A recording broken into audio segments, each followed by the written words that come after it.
Listo, muy buenas tardes, noches, tengan todos ustedes. Es un gusto nuevamente acompañarles en esta tarde para platicar en la segunda sesión sobre el tema de gastos de campaña y sobre todo de la novedad respecto de la misma. Me da mucho gusto saludar a quienes ya muy gentilmente han encendido sus cámaras. Noel, muy buenas tardes, ¿cómo estás? Buenas tardes, doctor. Muy bien, aquí, escuchándolo bien. ¿Ya? ¿Listo? Listo, al Perfecto. 100. Excelente. Lalo, ¿cómo estás? Bien, bien, doctor. Buenas tardes. Buenas tardes a todos y a todas. Gracias. Raúl, muy buenas tardes. Buenas tardes, profesor, compañeros, compañeras. Andrés, buenas tardes, ¿cómo estás? ¿Qué tal, doctor? Buenas tardes, ¿todo bien? Saludos a todos. Gracias, igualmente. Miguel Ángel, muy buenas tardes. ¿Qué tal? Buenas tardes. Saludos. Y Cristian, muy bien, muchas gracias. Buenas tardes, noches, Cristian. Gusto saludarles. Bueno, pues vamos a iniciar. Hoy tenemos una jornada interesante. Vamos a ver casos prácticos que tienen que ver con el tope de gastos de campaña. Bueno, primero que nada ayer platicamos, tratamos de hacer algunas reflexiones contextuales de lo que estábamos hablando justamente sobre la democracia, la revaloración de la democracia, estos aspiraciones y sueños legítimos que todos tenemos, ¿no? De un estilo de vida como tal. Hablamos también de lo que implica el proceso electoral como un pequeño mecanismo, una pequeña parte para hacer viable justamente el poder alcanzar estas conceptualizaciones democráticas. También platicamos un poco que lo que se transfiere en digamos, a través de los procesos electorales es la soberanía del pueblo, ¿no? La decisión de quiénes van a ser los representantes de la misma, de la comunidad y sobre todo de transferir este poder de toma de decisiones sobre los asuntos que competen a la comunidad. Y decíamos que finalmente también el tema del poder es muy complejo porque terminaba siendo digamos, como el propio cáncer de la democracia, ¿no? Si no se encuentra el ejercicio del poder, no se encuentra bien dividido y bien establecido los diques institucionales necesarios para contenerlo, mantenerlo, pues es muy fácil que pueda abarcar digamos, a otras instituciones y el ejercicio del poder pues ya no se pueda dividir, sino simplemente se ejerza por un sistema, digamos, que es el sistema presidencial, que es el sistema predominante en América Latina y que, digamos, todo está diseñado para otorgarle el mayor poder posible pues, al presidente, a la figura presidencial, ¿no? Hemos platicado también que en mi concepto esta figura pues ya está muy agotada, por lo menos en los últimos sexenios, han sido señalados por toda la comunidad, partidos políticos, sociedad, prensa, como los principales culpables, ¿no? Básicamente, si queremos encontrar a un antagonista en nuestra historia de la democracia, pues justamente son los presidentes, ¿no? Y por eso me parece que hay que encontrar un diseño institucional que le reste un poco de poder o que se establezcan estos diques institucionales necesarios para que el ejercicio del poder sea real y sea un verdadero peso, digamos, contrapesos, pesos y contrapesos, y que genere los equilibrios necesarios para que pues, los gobernantes se dediquen a hacer eso, ¿no? A gobernar en función de dar un servicio a la comunidad, estar preocupados por el adecuado desarrollo de los derechos humanos, tal y como establece el artículo primero constitucional. Uno de los principios básicos que se encuentran establecidos a nivel constitucional para poder llevar a cabo un proceso electoral con estándares mínimos democráticos, tiene que ver con la equidad de la contienda, ¿no? Entonces, esta equidad busca justamente el equilibrio, busca un piso parejo y, claro, hay que atender también a las diferencias naturales de los partidos políticos, a su antigüedad, a su peso, digamos, a su músculo electoral, lo que han demostrado en los últimos procesos electorales y, por tanto, tienen mayores beneficios, por ejemplo, que apenas perdón, alguien que recientemente acaba de obtener su registro como partido político. Por ello es que los partidos nuevos no pueden participar de manera coaligada con las otras instituciones o los otros institutos políticos, porque justamente tienen que demostrar ante la sociedad su valía, ¿no? Que realmente representan justamente a un grupo muy importante de ciudadanos, casi 300,000. Hablamos que para la constitución del partido se requiere el 0.26% del padrón electoral que se utilizó en la última elección. Entonces, más o menos estamos hablando en números redondos cerca de 300,000 personas, sobre de cuáles, digamos,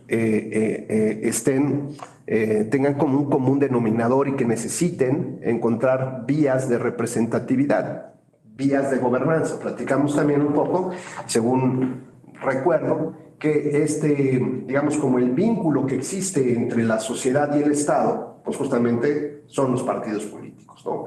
Así que la manera de canalizar todas estas inquietudes deberían de ser a través de ellos, a través de este sistema de partidos políticos, pero que la sociedad requiere pues los mejores perfiles para ser sus candidatos, y por supuesto para ser después servidores públicos y trasladarles este poder ciudadano. Bueno, el concepto de rebase de los topes de gastos de campaña se empezó más o menos a manejar ya desde hace un par de años, más o menos de la década de los 90, más o menos en 1993. O sea, es decir, la idea de que los partidos políticos puedan encontrar ciertos equilibrios en su competencia a través del gasto, pues ya viene en esta idea cocinándose a partir del 93, porque era de todo sabido que quien más dinero tenía, pues era quien más posibilidades reales tenía para poder tener digamos, esta base electoral que le pudiera dar tal vez el triunfo en las elecciones.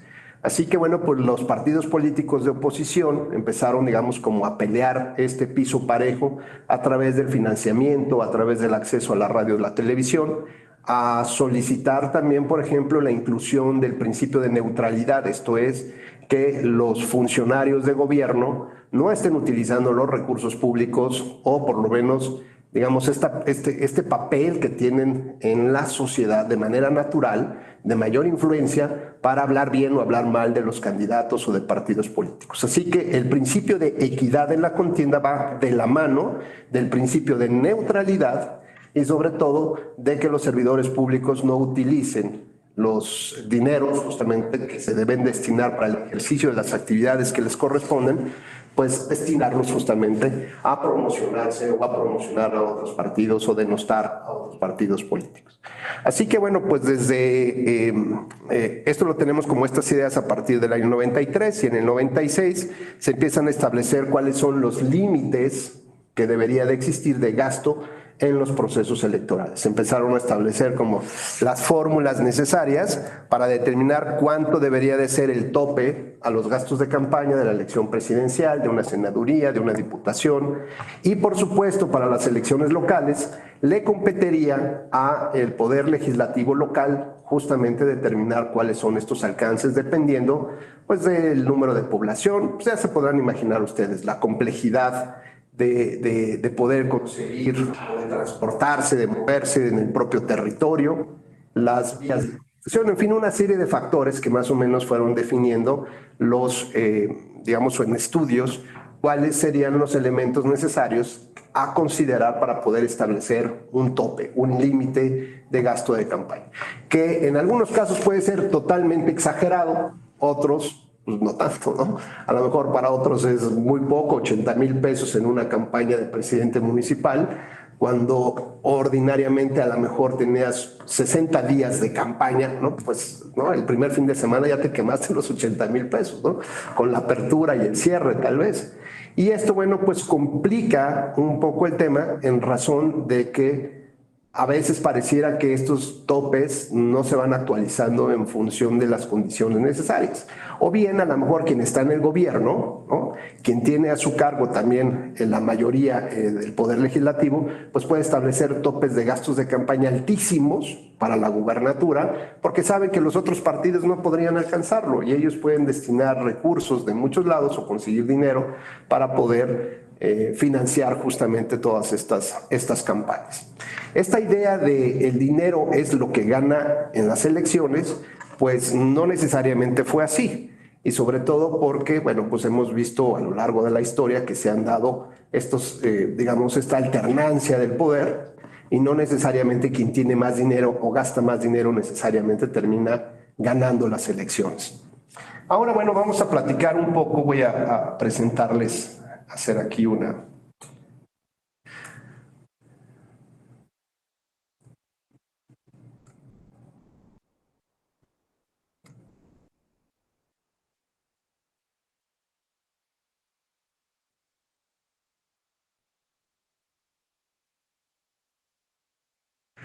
Bueno, vamos a ver a grandes rasgos de qué se trata el informe de gastos de campaña, porque finalmente sobre estas bases son las que se van a cuantificar los recursos que se han aplicado a la campaña. Vimos ayer un poco que la idea de la investigación y la fiscalización por parte del Instituto Nacional Electoral va desde cómo determinar el origen de los recursos que se allegan a los partidos políticos que entran a sus chequeras, a sus cuentas de banco. Por lo tanto, ya tendríamos que empezar a suponer que habría varias cuentas de banco, ¿no? Para no mezclar justamente el tema de los recursos. Y principalmente, bueno, hay una chequera, una cuenta de banco que está vinculada, digamos, con el financiamiento público y otra con el financiamiento privado. Entonces, desde los candidatos independientes o cualquier otro partido político tiene que abrir ya de entrada 2 cuentas de banco para tener muy claro cómo se van manejando los recursos. Entonces debe de contar mínimo con 2 chequeras o 2 cuentas diferenciadas. Bueno, pues vamos a iniciar entonces esta pequeña presentación. Si hay alguna duda, por favor, luego levantan la mano o vamos platicando. Un poco nada más para ir contextualizando el tema. La campaña electoral es un conjunto de actividades que llevan a cabo partidos nacionales y locales, coaliciones, candidatos, candidaturas independientes registrados para obtener justamente el enamoramiento de la ciudadanía y que ellos a través del sufragio, a través del voto, pudieran darles su consentimiento de que sean los que lo representen. Así que bueno, dentro de la comunicación política que tienen estos candidatos y partidos hacia la sociedad, pues hay distintos mecanismos, distintas vías de comunicación. Podemos meter ahora la más moderna, que es el TikTok, ¿no? Aunque bueno, pues va destinado definitivamente a un grupo de ciudadanos que tienen un perfil como el primer votante, ¿no? Como la primera vez que van a votar, que son jóvenes entre 14, 16, 17 años. Y entonces, bueno, va, digamos, su comunicación política dirigida justamente a ese perfil del ciudadano. Si esos mensajes me los ponen a mí en Facebook, pues me van a dar risa, ¿no? Va a decir, ¿por qué? Pues porque los que manejamos Facebook, pues los manejamos todavía mis amigos de la prepa. Imagínense, ¿no? ¿Qué tipo de mensajes son los que circulan normalmente o quiénes son los usuarios del Facebook todavía? Y entonces, bueno, pues a lo mejor es un público más reflexivo tal vez, ¿no? Buscan otras características en el mensaje. Así que los actos de campaña y propaganda electoral van desde el mensaje oral, ¿no? La presentación del candidato ante el público y, por supuesto, este mensaje oral en un acto de campaña natural tiene varios gastos, ya sea desde alquilar un local, ponerle un par de sombrillas, un templete para elevar al candidato, el uso del micrófono, bocinas, música, alguien que maneje la propia computadora o el sistema, alguien que lleve los micrófonos, los vehículos en los que se transportan, las sillas en que van a estar sentados, el agüita, si les dan banderines y esto, bueno, pues ya se va imaginando de todos los artículos, bienes y servicios que se generan simplemente porque llegue un candidato a un lugar determinado. ¿Qué otro tipo de mensajes tenemos? Pues ya sea a través de las mantas, por ejemplo, carteles, pintas de barda y todo lo que ustedes consideren que pueda comunicar hacia la población, ¿no? Como tal. ¿Cuáles son estos espacios naturales de comunicación política? Pues son reuniones públicas, asambleas, marchas y en general aquellos en los que candidatos o sus voceros se dirigen al electorado para promocionar sus candidaturas. Con lo cual, tengo que primero que nada aclarar que estos datos que están ahora en esta presentación son de la legislación pasada, no son de la reforma actual. Así que tal vez iremos haciendo algún par de precisiones de lo que recuerdo en este momento, que ya fue abarcando las modificaciones legales. Bueno, lo lógico entonces es que el Instituto Nacional Electoral empiece a investigar o a tener participación, digamos, en este proceso de fiscalización a través de una documentación básica de la ruta natural, que es la transparencia y la rendición de cuentas por parte de los partidos y de los candidatos. En el caso, tenemos que el Instituto Nacional Electoral diseñó un sistema informático que se le conoce con el nombre del SIF, S-I-F, que es donde los partidos van registrando sus movimientos, su contabilidad prácticamente diaria, y sobre todo que lo que se ha buscado es, digamos, achicar los espacios, digamos, los espacios donde se puede hacer alguna trampa, por llamarlo de alguna manera, ¿no? Donde pueden evitar la transparencia y la rendición de cuentas. Es decir, se trata de obligarles, y si no cumplen con esta información, pues seguramente van a ser sujetos de alguna sanción. Así que les conviene a los partidos políticos ir moviendo también su información, ya sea en su sistema contable interno, pero pues al mismo tiempo en su sistema contable que se va informando directamente al Instituto Nacional Electoral. Y aquí hay un concepto básico que es muy importante tomar en cuenta: en tiempo real, ¿no? Esto es un tema que está establecido en la legislación. Tiempo real se consideran o se consideraban hasta 3 días. Si yo compraba unas botellitas de agua en el Oxxo, tenía 3 días a partir de que las compré para registrar ese movimiento en el SIF. Hoy la legislación nos habla de 10 días, ¿no? Lo que implica el tiempo real. ¿Qué es lo que tengo que informar de manera natural? Pues lo que ingresó y lo que gasté. Eso es, digamos, como lo básico, pero con un soporte documental. Y este soporte documental se le conoce en materia de fiscalización como las evidencias. Y estas evidencias, pues, vienen a ser un conjunto de fotografías, por ejemplo, básicamente, o de digitalización de documentos, que van dando un soporte justamente a los movimientos que se van generando de esas cuentas bancarias, ¿no? Como tal. Básicamente el proceso, quitémosle, pongámosle días, pero básicamente, digamos, es un tiempo muy corto. En el tiempo real son 3 días para hacer, bueno, ya pasamos a 10 días para hacer el movimiento en tiempo real. Un tanto igual o un poquito más, que ahorita no recuerdo exactamente el tiempo, pero la unidad técnica de fiscalización empieza a revisar toda esta información, ¿no? Los informes, digamos, más allá de el manejo contable diario, pues va a tener que llegar, sí, es información pública, Ruel. Todos podemos acceder a la información del instituto. Hay algunas cosas que sí son más públicas, ¿no? Pero pues evidentemente, ¿de qué depende su alimentación? Pues depende del compromiso de cumplir las obligaciones de transparencia, rendición de cuentas y de tiempo real, ¿no? En lo que se sube la información. Una vez que se presentan, digamos, un informe final, ¿no? Llamémosle así, de la operación diaria, pues es cuando ya termina la campaña electoral, ¿no? Tenemos un par de días después de la campaña, y yo diría después incluso de la propia jornada electoral. Recuerden que la campaña cierra 3 días antes de la jornada, tenemos 3 días de la elección electoral. Viene la jornada electoral. Sin embargo, todavía los gastos que se generan durante la jornada electoral forman parte de este informe, de estos gastos. ¿Y qué es lo que se gasta, digámosle así, digamos, durante la jornada electoral? Pues tiene que ver con los pagos a los representantes de casilla o representantes generales. Algunos no cobran, otros sí cobran, otros por debajo del agua les dan una lana, hay veces que dicen no, bueno, y su alimentación, su transporte y alguna compensación por haber estado ahí durante ese tiempo. Bueno, todo eso también forma parte del informe de gastos de campaña. Así que, bueno, la unidad técnica de fiscalización empieza a hacer la revisión de toda esta información, ojo, de todos los candidatos, de todos los partidos políticos, de todas las elecciones, ¿no?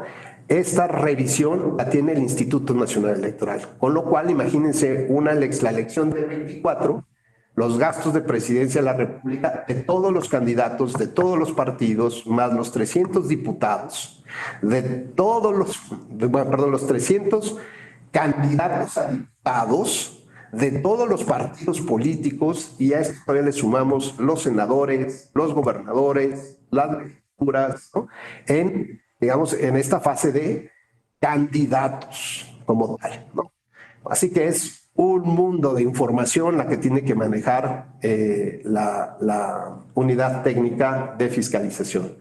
Una vez que revisa la unidad toda esta información, seguramente va a encontrar que hay falta de información, ¿no? Para lo cual emite un oficio que se le conoce con el nombre del oficio de errores y omisiones, porque seguramente faltará, por ejemplo, la fotografía de las botellitas de agua. Si dijeron que era de 600 mililitros o de 1 litro de determinada marca, pues tienen que tomar las fotos o subir los tickets que sean necesarios para justificar el gasto. Es como una contabilidad normalita de una empresa.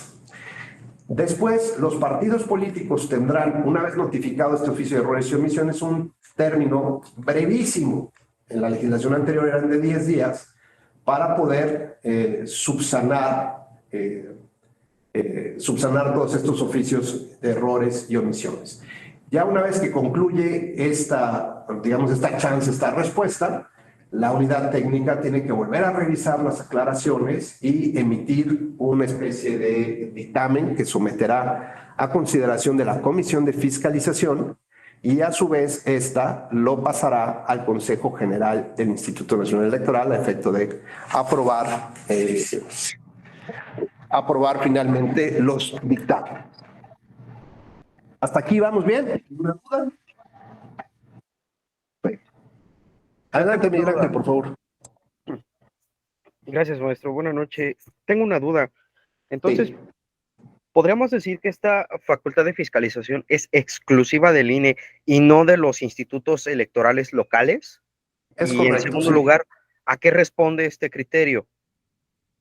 Bueno, está establecido a nivel constitucional que quien tiene la facultad es el Instituto Nacional Electoral. Ojo, pero puede delegar facultades, porque como comprenderás es un mundo de información. Imagínate que estén revisando las botellitas de agua que compraste en el Oxxo de todos los candidatos en todos sus eventos durante 60 días. Bueno, pues imagínate la cantidad de información que hay. La verdad que es una labor titánica, pero bueno, constitucionalmente está así diseñado el esquema para que el Instituto Nacional Electoral sea quien lleve a cabo toda la investigación y fiscalización y en su caso sanción, ¿no?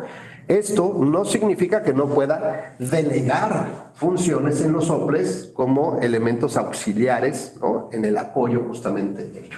Ahora, aquí hay dos temas interesantes en las reformas legales. Lo que se señala ahora es, con esta idea de disminuir el presupuesto del Instituto Nacional Electoral, lo que corresponde, digamos, la ley anterior señalaba que el propio INE iba a determinar la cantidad de recursos necesarios que se deberían de utilizar para la fiscalización. Podrían contratar 3,000, 4,000, 5,000 personas de manera temporal que les apoyaran justamente en hacer la revisión de la documentación. Hoy la reforma establece que ya debe de venir esa cantidad fija en el presupuesto de egresos del instituto. Esto es, el instituto no podría echar mano de otros recursos que ya vendrían etiquetados para aumentar, por ejemplo, la plantilla laboral de la fiscalización, ¿no? Y esto también tiene otra repercusión política importante. ¿Qué tal si la Cámara de Diputados, que es la que aprueba el presupuesto, determina que es mucho dinero para la unidad técnica de fiscalización? Y si le estaban pidiendo 1,000 millones de pesos, ¿qué tal que dice no? Nada más te autorizo 500 millones de pesos. Y está maniatado el instituto a traer más dinero de otras áreas para poder desahogar el compromiso de la fiscalización. Este es un tema muy importante que pocos han analizado, o que poco se ha analizado porque además tiene pocas horas en realidad que se emitió o que ya está vigente esta legislación.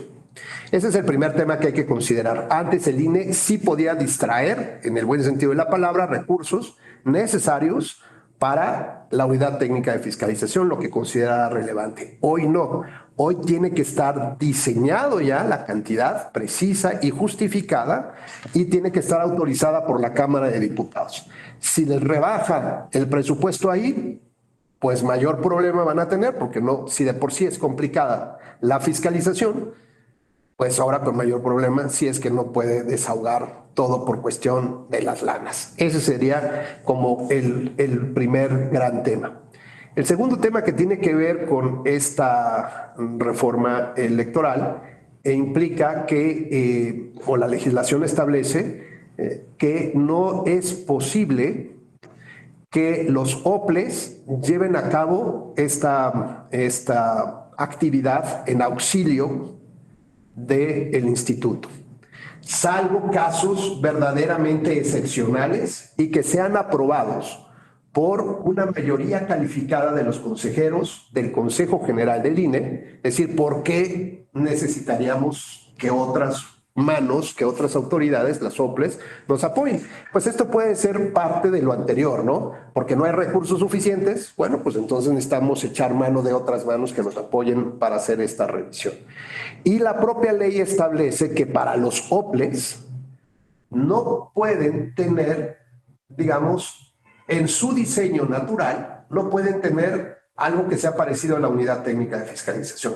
No pueden tener puestos que están relacionados con ello porque no está dentro de sus facultades. Tendría primero que ser autorizado por el Consejo General del INE por una mayoría calificada y después de ver cómo se implementa tanto presupuesto como, evidentemente, como cuántos funcionarios o crear las áreas o la contratación necesaria como tal, ¿no? Ahora, esto también les complica a los OPLES porque los OPLES tienen un presupuesto etiquetado. Y esto nos complicaría para tratar de entender quién va a pagarles a los OPLES, a los trabajadores de los OPLES, esto si es que el OPLES no tiene la lana y el INE tiene pocos recursos para poder ampliar su base de trabajadores que puedan llevar a cabo el tema de la fiscalización. Así que bueno, estos me parecen dos temas muy importantes a destacar. Ayer también platicamos que mientras de esto, ya dijimos que está el informe de los gastos de campaña, se presenta después de la jornada electoral, ¿no? Viene la revisión 10 días, viene después 5 días para el oficio de errores y omisiones. Parece que estos ya plazos se han ampliado un poquito más.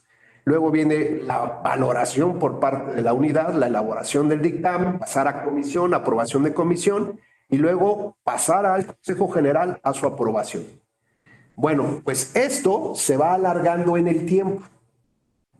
Mientras tanto, como ya pasaron los resultados electorales, ¿se acuerdan? Normalmente venía la jornada, a los 3 días venía un primer cómputo, o sea, los miércoles siguientes venía el cómputo de elecciones municipales o de diputaciones.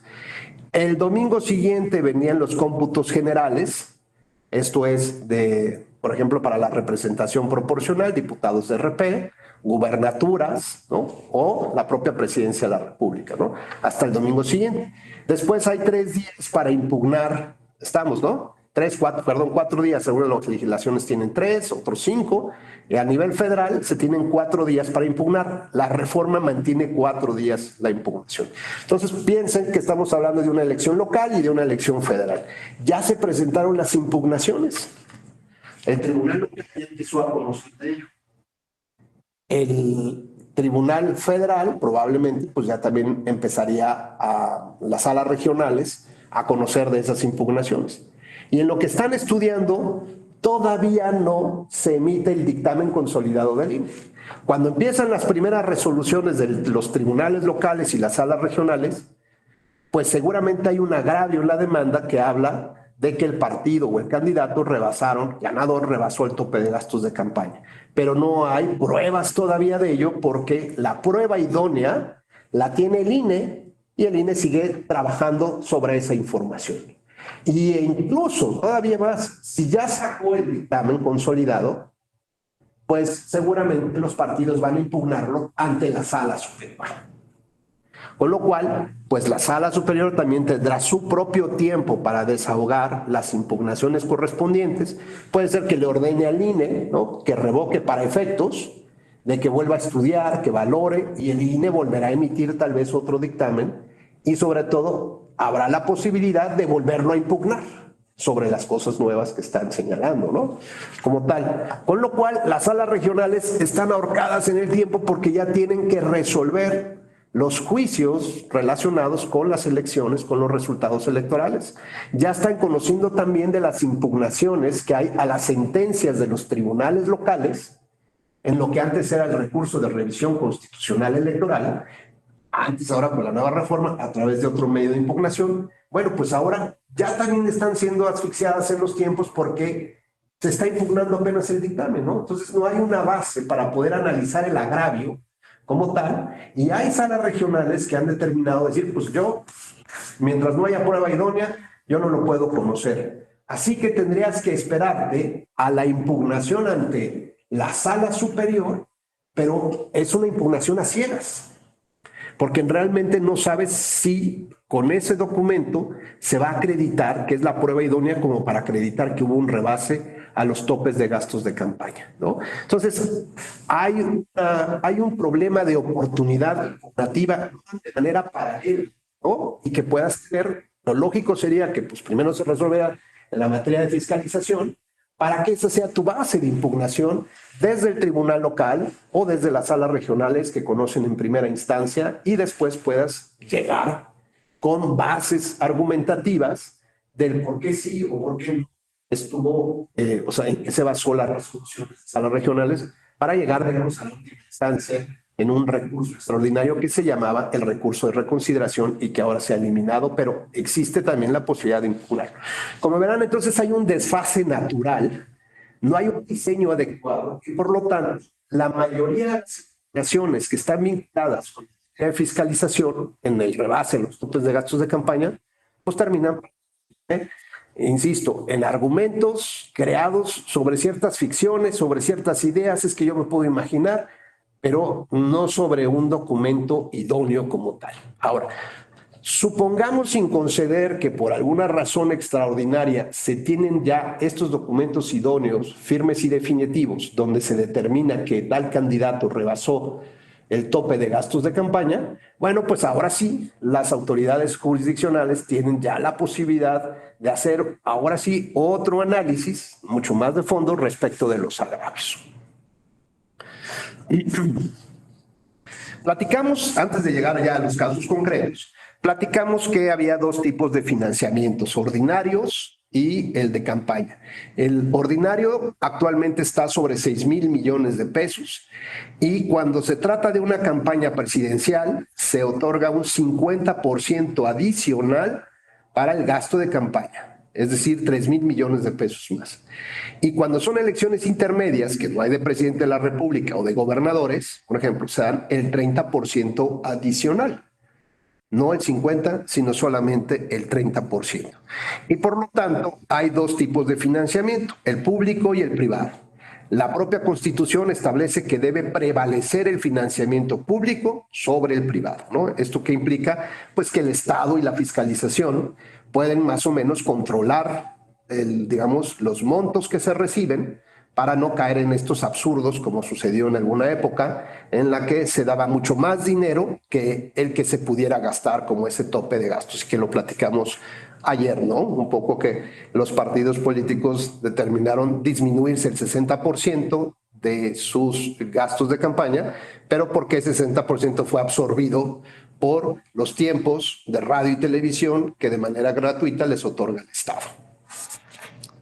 Los diferentes tipos de financiamiento público tienen que ver, por ejemplo, con transferencias de recursos que recibe el partido a nivel nacional, digamos que le otorga administraciones el INE, pero también al mismo tiempo tienen los financiamientos públicos locales, ¿correcto? Así que una primer forma de recibir dinero, bueno, pues es lo que te da la autoridad ante la que actúas, sea un OPLE o sea el INE. El segundo, digamos, depósito fuerte que puede ser es la transferencia de recursos del Comité Ejecutivo Nacional a sus comités ejecutivos estatales, ¿no? Es decir, desde el nacional se va a financiar las campañas locales. O bien que sean muy vivillos los del CEN, los del Comité Ejecutivo Nacional, y les digan a las dirigencias estatales, súbanme el dinero a la nacional y desde aquí vemos cómo se van a distribuir. Eso también podría suceder. ¿Cuáles son los tipos de financiamiento? Entonces, bueno, tenemos aportaciones de los propios candidatos y de los candidatos independientes. Por ejemplo, Lalo es candidato a presidente municipal, pero él quiere aportar su casa o su oficina como casa de campaña. Y quiere aportar también su vehículo, porque él se transporta en su vehículo, ya lo maneja bien, ya sabe cómo se mueve su carrito. Bueno, todo dijimos ayer, todo lo que entra a la campaña suma a la campaña, aunque no necesariamente se gaste, salga un recurso para pagar la renta del vehículo en el que se transporta Lalo. ¿Estamos? Oye, pero es su carro, no importa. Todo lo que entra a la campaña suma. ¿Estamos? Va que va. Hay aportaciones de militantes, hay aportaciones de simpatizantes, el autofinanciamiento que puede ser, por ejemplo, o el rendimiento financiero, que puede ser la lana que está en el banco, pues deja intereses, ¿no? Y si los inviertes en pagarés, CETES o lo que tú quieras, bueno, pues eso te va a dejar intereses y eso es un rendimiento financiero. El autofinanciamiento, podemos organizarla, lo que te parece, pues un concierto de Manuel y Mijares, ¿no? Que siguen estando de moda y bueno, pues a lo mejor te lo dan gratuito. Pues dices, no importa, está gratuito, está padre el asunto. Sin embargo, eso también suma, es como una aportación de ellos. ¿Cuánto costaría contratarlos? Pues eso hay que incluirlo, ¿no? Como un gasto, perdón, como una suma a tu tope de gastos de campaña, aunque no hayas pagado, porque son tus compadres, ¿no? Realmente no te van a... Pero tú sí puedes cobrar. Bueno, todo lo que recibas de la entrada es un autofinanciamiento. Puedes hacer rifas, sí, puedes, por ejemplo, me acuerdo que en una obra de teatro que fui a ver en Estados Unidos, de la obra de Hamilton, que se la recomiendo mucho, hay digamos, parte de la obra, no es cierto, estoy equivocado, es Querido Dear Evan Hansen, así se llama. Entonces un cuate que termina, bueno, pues con un yeso, ¿no? Toda la obra trae una especie de yeso en el brazo y al final de la obra subastan ese yeso, ¿no? Entonces decían, pues, ¿cuánto quieren? Y públicamente, ¿cuánto dan por este yeso o el actor en la obra de teatro? Y yo decía, bueno, pues está bien sudado. ¿Cuánto vas a pedir por el yeso firmado ahí? Todos. ¿Cuánto pagarías por ese yeso sudado por la firma de los actores de esa obra? $100, $200. Bueno, pagaron $20,000 por el yeso. Puedes tener, Miguel Ángel, un cuate que es baterista o que es guitarrista y que alguien le regaló una guitarra autografiada de algún, ¿no?, rockstar. Bueno, pues la puedes subastar en eBay, por ejemplo, o no sé, y bueno, todo lo que recibas de eso, pues forma parte, digamos, de un autofinanciamiento. Rifas, fiestas, conciertos, de ahí, claro que el partido puede echar mano de esos recursos.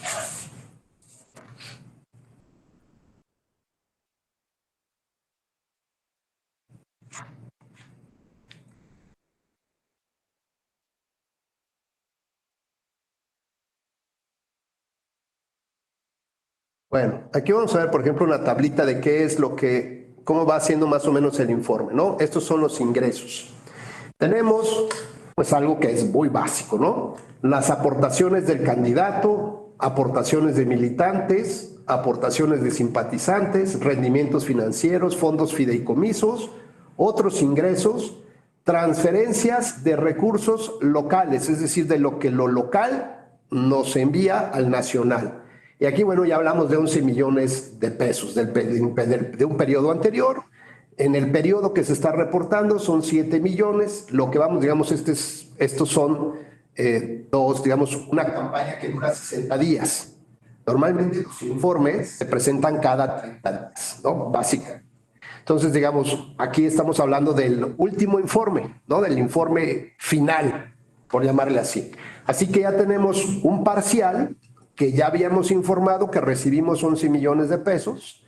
En el periodo actual, digamos, la segunda parte de la campaña, estamos recibiendo 7 millones de pesos, con lo cual el total nos coloca casi en 19 millones de pesos de transferencias que recibimos de recursos locales. Las transferencias de recursos federales, pues ahí no están reportadas, y otras transferencias total. Esto es, digamos, como una base muy sencilla de cómo se va viendo digamos, la tabla de Excel, las hojas de la contabilidad.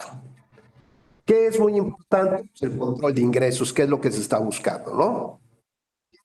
Digamos, lo que podríamos hay que registrar los cuentas el financiamiento público, el traspaso de las cuentas en el rubro de ingresos por financiamiento se efectúa en el momento que se reciban las prerrogativas. Aquí hay algo bien interesante también que maneja ahora la reforma. Los saldos que le quedan a los partidos políticos normalmente tenían que regresarse al INE y el INE los enteraba a Hacienda, ¿no? Ese era el caminito. Me sobraron 50 pesos, aquí están INE se los manda a Hacienda. Hoy la reforma electoral establece que esos ahorros que se queda el partido los puede utilizar para la siguiente campaña. O bien, si él decide, regresarlos a Hacienda directamente, no vía el INE. Con lo cual, si yo tengo el control de Hacienda, ¿no? Pues si ya lo recibí, ya recibí la lana. Pues si antes se tenía que hacer el INE, ahora no. El partido lo puede hacer directamente hasta Hacienda, se acabó el asunto. O puede guardarse la lana y utilizarla para el siguiente proceso electoral. Son modificaciones que evidentemente van beneficiando el tema otra vez de los dineros y el alejamiento con la ciudadanía. Las aportaciones en efectivo, ya vimos que hay que tener una cuenta bancaria para cada tipo de aportación, la de público y la de privado, ¿no? Las aportaciones en efectivo, que alguien me preguntaba ayer, superiores a 90 UMA, deberán ser a través de cheque o transferencia electrónica, de forma que se pueda identificar los datos personales del aportante. Entonces, oye, pues es que traigo, no sé cuánto está en la UMA en estos momentos, alguien que cheque rápidamente en Google, si me hace favor, y multiplicarlo por 90, para que veamos que esa aportación en efectivo ya tendrá que ser vía cheque o transferencia bancaria. No, bueno, pues ahí, si me hacen favor de subirla. Y no sé si alguien más había levantado la mano para algún tema. Dice Andrés, 103, que está la UMA, supongo.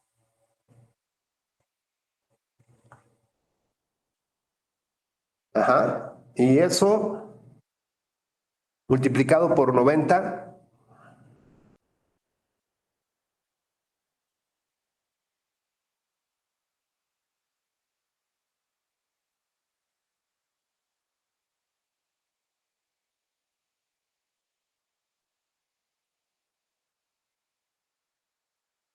Más o menos sobre los 9,000, 10,000 pesos, ¿no? Básicamente. 9,336. Gracias, Cristian. Bueno, 9,300 pesos los puedes recibir en efectivo. Pasadito de los 9,337, ya tiene que ser vía transferencia bancaria o cheque. Con lo cual, fíjense ustedes que lo que se trata es de disminuir la movilidad del recurso en efectivo, ¿no? Que era lo que platicábamos de los fantasmas del aeropuerto, ¿no? Que transportaban maletas repletas de dinero en efectivo. Bueno, pues lo que se trata aquí es todavía de disminuir la posibilidad de manejar grandes recursos, grandes volúmenes de efectivo.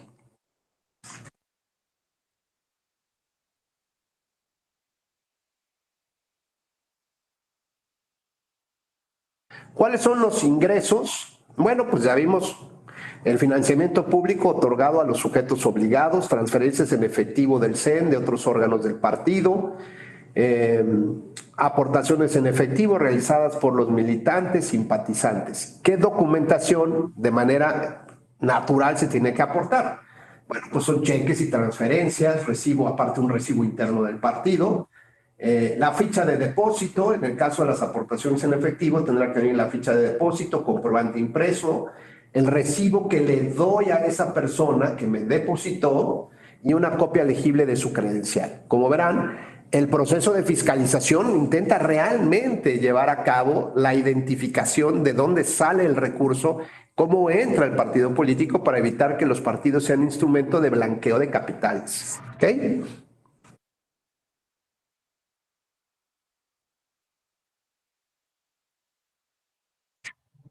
Pero adicionalmente tenemos no solamente los recursos en efectivo o el dinero, sino también tenemos recursos en especie, como cuál, pues como la camioneta, ¿no? A ver, yo aporto mi camioneta, pues es un recurso en especie, aporto botellas de agua, traigo la música, ¿no? Pues todo eso son aportaciones en especie. Y estas aportaciones en especie tienen que tener una documentación soporte, como cuál, un contrato escrito que cumpla con las formalidades de ley, un criterio de evaluación. Por ejemplo, el carro de Cristian que está prestando. ¿Cómo voy a saber cuánto vale el carro de Cristian? ¿Cuánto vale su aportación? Acuérdense que todo lo que entra en la campaña suma. Así que tengo que tener un criterio de evaluación. ¿Cómo cuál podría ser? Bueno, pues a lo mejor si lo que está prestando Cristian o regalando son 5 cajas de botellas de agua, bueno, pues puede ser con el ticket, ¿no? Y ahí está la factura, ya sabes cuánto te costaron 5 cajitas de botellas de agua. Y eso es lo que ingreso al partido vía una aportación en especie, que hay que cuantificar, pues ahí está el ticket. Oye, pero es que Cristian lo tenía en su casa. O sea, no las compró, ahí las tenía. Ah, bueno, pues si Cristian no nos puede dar un ticket de eso, puedo yo solicitarle una cotización al Costco, por ejemplo, o descargar de Google cuánto es el costo de una caja de 24 botellitas de agua, ¿sabes? Y con eso ya le doy una idea al INE de cuánto está ingresando a la campaña en una aportación en especie de botellas de agua. ¿Qué es del vehículo? Bueno, pues entonces tendría que solicitarle a una arrendadora una cotización, que puede ser por correo electrónico, o bien puede mandárnoslas por escaneada, ¿no? El presupuesto de cuánto costaría la Cheyenne de Cristian durante 45 días, que es un vehículo con tales y cuales características, ¿no? Como tal. Eso, digamos, ya se cuantifica y ya lo puedo meter en mi informe en un costo determinado. Y otros ingresos que puede tener, ¿no? Como cuánto cuesta rentar o contratar a Emanuel en un concierto y lo que ustedes gusten y manden, ¿no? Es un sentido común de lo que pasaría en otro tipo de operaciones, por ejemplo, si fuera una empresa.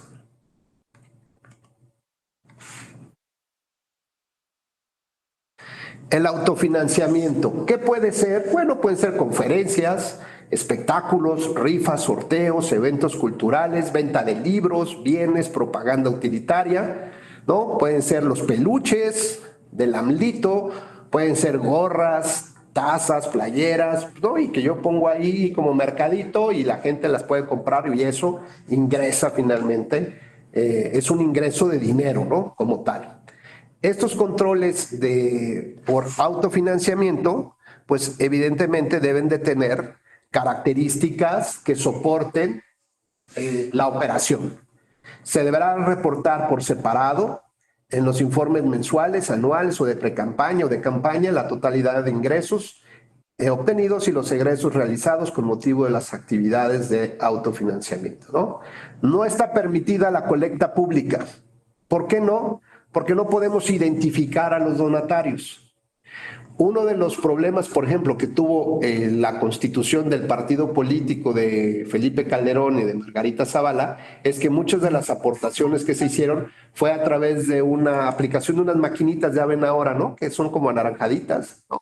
Ahí metes tu tarjeta y ahí pones tu clave y ya pagas o mandas la cantidad de dinero. Pero el asunto es que no estaba plenamente identificado quién era el aportante. Sí la operación, pero no sabemos de quién llegó. No sabemos si venía del clero, si venía del extranjero, si venía de fuentes no autorizadas. como por ejemplo de una persona moral, de una empresa. Esta es una fuente prohibida para el tema de las campañas electorales. Ingresos prohibidos. No se puede realizar bajo ninguna circunstancia traer dinero de los poderes ejecutivo, legislativo, judicial, de los ministros de culto, de organismos autónomos federales como del INAE, por ejemplo, de sindicatos, de empresas mexicanas de carácter mercantil, personas morales, cualquiera que ésta sea, organismos internacionales extranjeros con donaciones de deuda o aportaciones reportadas por debajo de su valor, como la compra-venta de un inmueble por debajo del valor, ¿no? Por ejemplo. Todo eso está prohibido para el tema de la materia electoral. Eso no significa que tenga un origen ilícito, ¿no? Sino que para la materia de elecciones, eso no puede entrar a las campañas. ¿Por qué? Pues por eso rompemos justamente varios principios.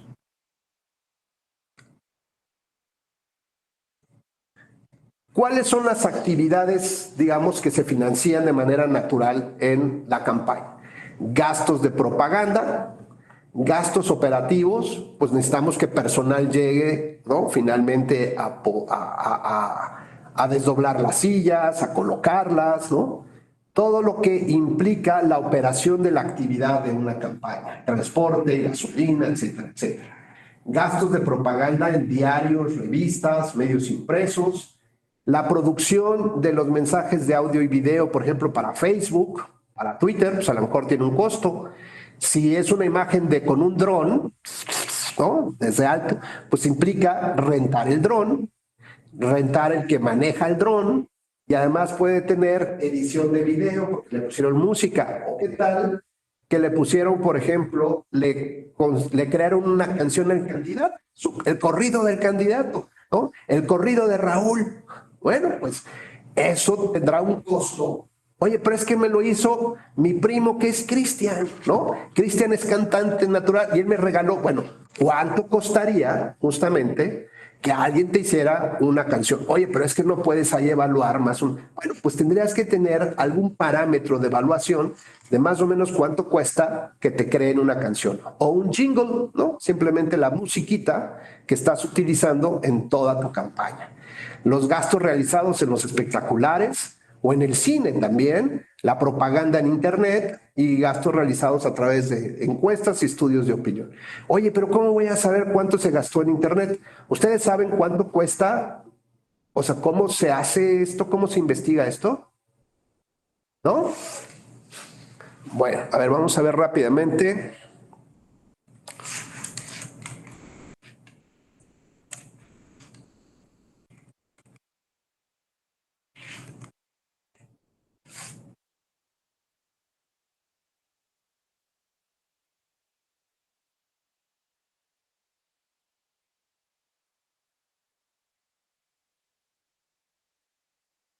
Vamos a ver.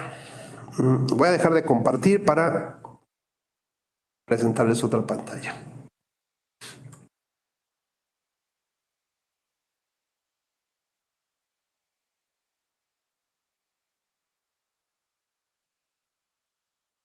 Bueno, googlean biblioteca de anuncios de Facebook, por ejemplo, o librería de Facebook.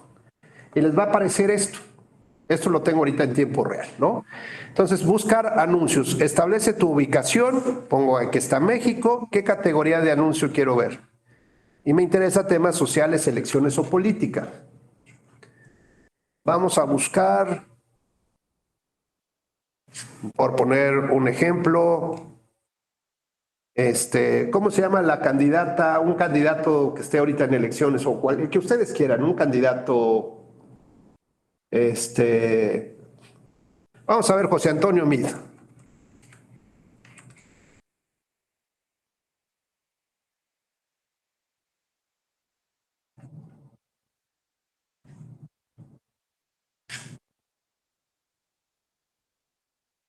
Bueno, en este caso dice, no hay ningún anuncio que coincida.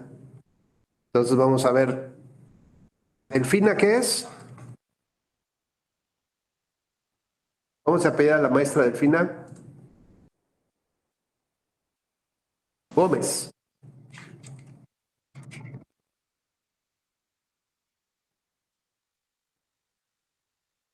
Entonces aquí ya nos aporta algunos videos que se han subido a Facebook, ¿ya vieron? Entonces, por ejemplo, tenemos publicidad pagada por Delfina Gómez. Dicen que cuando los perros ladran, ¿no? Y entonces ahí va.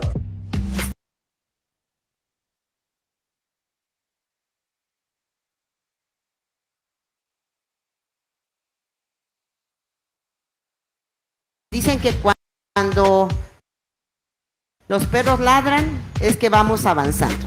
Y entonces, si nos están señalando y nos están diciendo y están queriendo por ahí confundir a la gente, yo les digo, ¿saben qué? Yo estoy aquí bien plantada, estoy segura de quién soy. Y como les he dicho en algún momento a mi hermana que me decía, oye, es que te están golpeando muy, muy feo. Y yo le decía, mira, mientras ustedes como familia...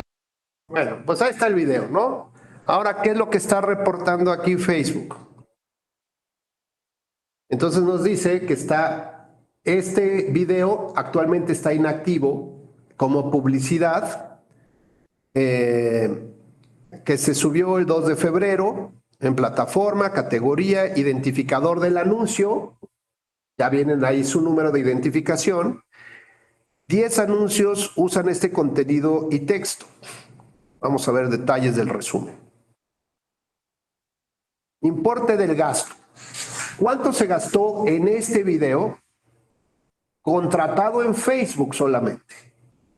Tenemos importe gastado entre 4,000 y 4,500 pesos, más o menos, ¿no? ¿Cuántas impresiones hubo de 100,000 a 125,000? Impresiones significa que alguien los vio, no que desahogó todo el video, sino que simplemente tú viste que estaba ahí y con eso ya es una impresión. Viene aquí, por ejemplo, una estadística entre hombres y mujeres, más o menos por edades, quién vio el video, quién no, a quién se está dirigiendo básicamente. Podemos ver que aquí hay una mayor idea de que se vea por mujeres, ¿no? En las barras que están aquí hay mayor posibilidad de que lo vean las mujeres o que lo vieron las mujeres. Regiones donde se demostró fue el Estado de México. Y bueno, pues aquí tenemos más videos con costos. Si le hacemos el mismo ejercicio, nos va a decir cuánto se han gastado, por ejemplo, con un video similar, ¿no?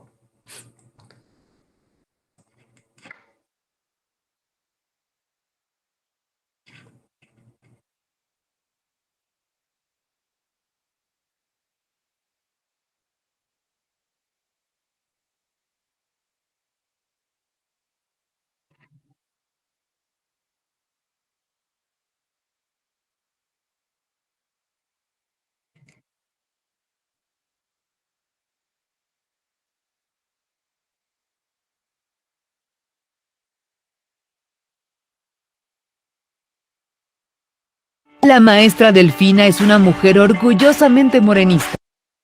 A ver, ¿qué podemos ver aquí de esta simple imagen?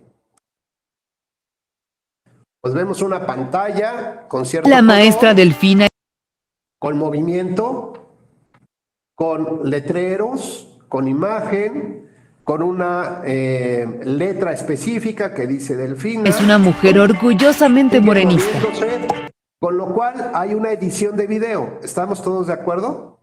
La edición de video tiene un costo. No solamente fue el costo de subir el video a Facebook, ¿estamos? Sino la realización del video tiene un costo determinado. Si no se establece cuál es el costo, pues el instituto, sí, Mariana, ahorita lo vamos a ver. El costo de ese video, bueno, pues ya tiene más o menos en una plataforma el instituto, ayer lo platicamos, hay una base de datos de más o menos cuánto cuesta un video similar a estos, por ejemplo. Si no se reportó, ya vimos que lo tienen que cuantificar al precio mayor que otro haya reportado un video medianamente similar. Y adicionalmente eso se le incorpora a su gasto de campaña y adicionalmente una multa que va al doble, al 100% del costo mayor de lo que haya más o menos costado un video similar. Es fundadora Tiene sonido, tiene música. Bueno, pues también la música implica un costo del movimiento que determinado. está Si es música que pueden bajar gratuita de Google, pues no pasa nada, ¿verdad? Pero si es una música especial diseñada para ese video, también tendrá un costo. transformando a todo México. Y sigue sus principios de no mentir, no robar y no traicionar al pueblo. Delfina sabe que Morena le pertenece a la gente. Se guía por su voz y es la única opción que hará realidad el cambio. El movimiento de la esperanza y la honestidad crece cada día más, sumando las voluntades de todas y todos los morenistas. Ahora, puede ser que se contraten actores también. Pues esto implicará justamente cuánto te cuesta tener actores. Si es en un foro, en un escenario, pues también cuánto te cuesta tener o rentar un escenario similar, o si fue pantalla verde. Como verán, pues todo lo que pasa en este video tiene un costo determinado más allá del tema publicitario, ¿no? Y nuevamente volvemos a ver.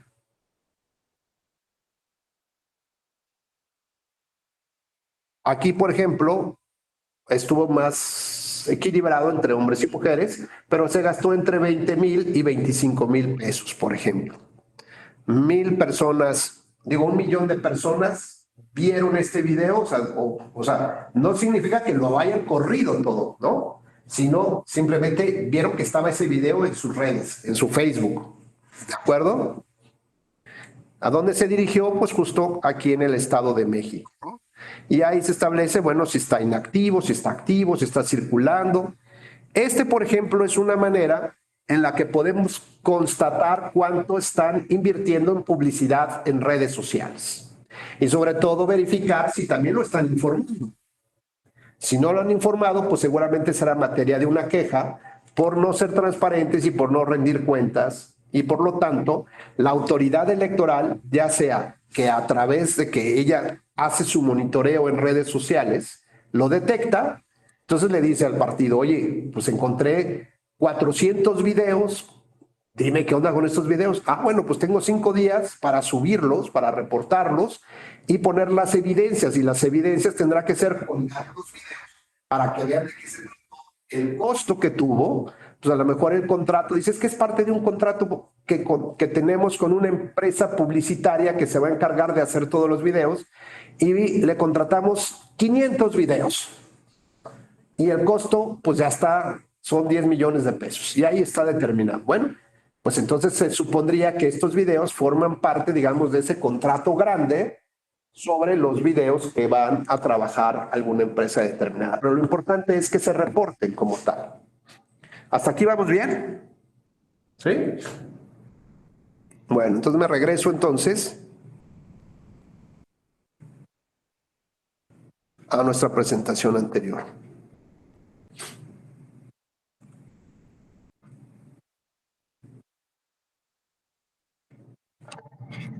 Pues ya vimos entonces un poco aquí cómo podemos ver la propaganda en Internet.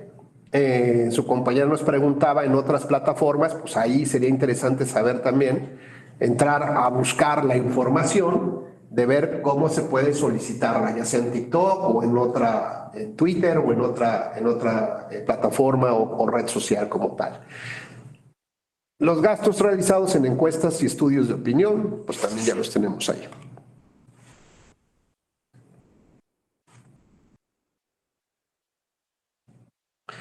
Los gastos de campaña, bueno, pues tenemos espectaculares, panorámicos, carteleras y mantas. Cuando las mantas son superiores a los 12 metros cuadrados, ¿no? Pues más o menos de 4x3, vamos a ponerlo así, de 4x3 hasta 12 metros, se consideran a precio de una manta. Si es superior a los 12 metros, se considera a precio de un espectacular. Si las mantas son mayores de 12 metros, se considera precio de espectacular y no precio de una manta. O lo mismo puede ser las bardas. Si son en su pintura mayor de 12 metros cuadrados, se tiene que considerar otro precio y no al precio de pinta de bardas. Gastos de propaganda exhibida en cine, toda aquella publicidad exhibida en las salas como spots. Normalmente el verde ecologista ocupa mucho los cines. No todos los partidos, el verde sí. Propaganda en internet, banners, videos, spots publicitarios. Puede ser el mismo video, ¿no? Pero lo único que va cambiando es el banner. El candidato va a cuidar los mercados. El siguiente video es exactamente el mismo, pero dice, el candidato va a cuidar a la infancia. Bueno, ese movimiento del banner, del cambio del texto, más o menos cuesta entre 8 y 16 pesos. Es lo que está cotizado justamente en este sistema que tiene el instituto. Entonces ya sabes que si hay 400 videos y cada uno es diferente, o sea, es idéntico, pero es similar, pero solamente no vas a poderle exigir todo el nuevo costo de ese video. Lo único que se hizo fue modificar el banner, el cintillo. ¿Estamos? ¿Cuál es la documentación soporte? Pues como si fuera Hacienda aquí el tema. Comprobante fiscal, el archivo XML, el contrato de prestación de bienes o servicios debidamente requisitado. Oye, Rubén, pero me dice Cristian, oye, Rubén, yo nada más llevé 20 botellitas. No pasa nada, 20 botellitas de agua. No importa, si queremos tener una fiscalización completa, tenemos que celebrar un contrato de donación de Cristian. ¿Cuánto estás donando? No, pues, oye, es que es más ROI. No importa. Se supone que la sociedad busca que los partidos sean transparentes y así sea un chicle, pues así un chicle lo tienen que reportar.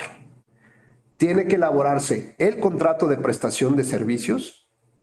Por ejemplo, puede ser préstamo de uso. Oye, es que yo le presté mi vehículo. Bueno, pues es un contrato de prestación, es un contrato de préstamo de uso, ¿no? Y se debe de tener, por ejemplo, pues el valor que ordinariamente tendría en el mercado ese servicio o ese bien que se está dando. Las bardas, pues tienen que tener la relación detallada de la ubicación, medidas exactas, datos de autorización del dueño de la casa de la barda que te permita darla, los costos, materiales, de obra, identificando al candidato que beneficia. Ayer platicamos el tema del prorrateo, ¿se acuerdan? Casi en la parte final decíamos que qué pasaba si un senador hacía campaña con un candidato a presidente municipal. Si en la barda están los dos, pues hay una división del gasto. A los dos candidatos benefician. Y la propia ley establece cuáles son los porcentajes que se le tienen que cargar a uno y a otro. Así que los candidatos deben ser muy inteligentes para no invitar a nadie más, ¿no? Porque si no les pueden cargar más, ¿no? Oye, pero dice, vota por los diputados de tal partido.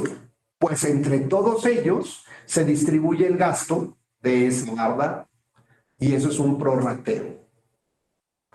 Las mantas, que van de 3 a 12 metros cuadrados, los permisos de autorización, copia de credencial de elector, los espectaculares, las hojas membretadas expedidas por el proveedor, el archivo digital, hoja impresa, resumen de la hoja membretada, de cálculo, aparte el identificador que debe tener el espectacular, para que haya un registro justamente ante el instituto.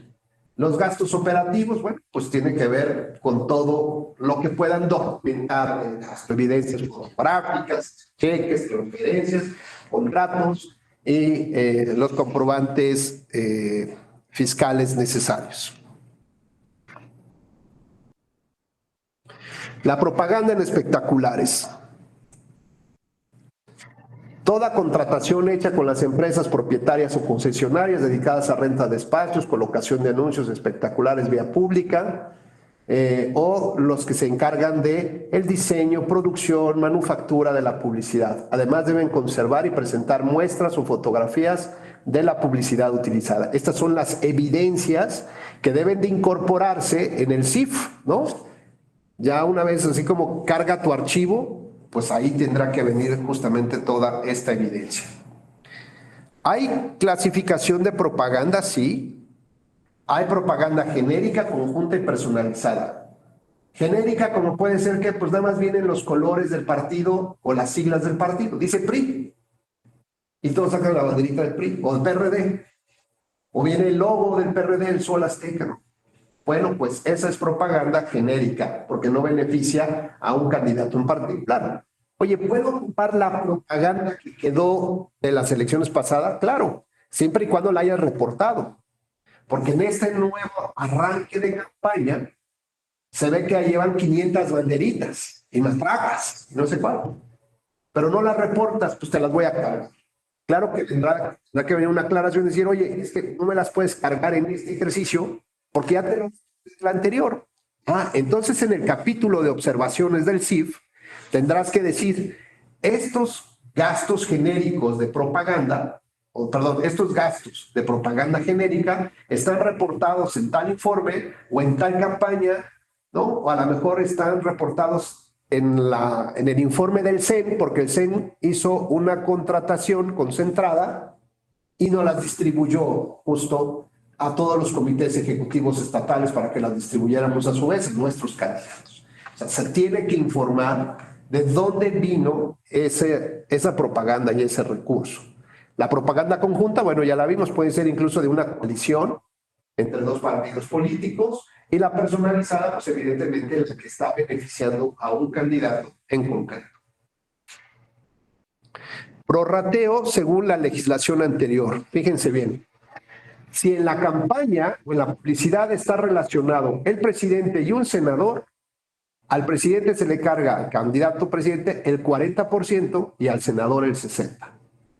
Si, por ejemplo, vemos por ahí el último registro que hay para presidente, tenemos, dice, 40%. Luego, senador no hay, pero hay un candidato a diputado federal. A ese se le carga el 35%.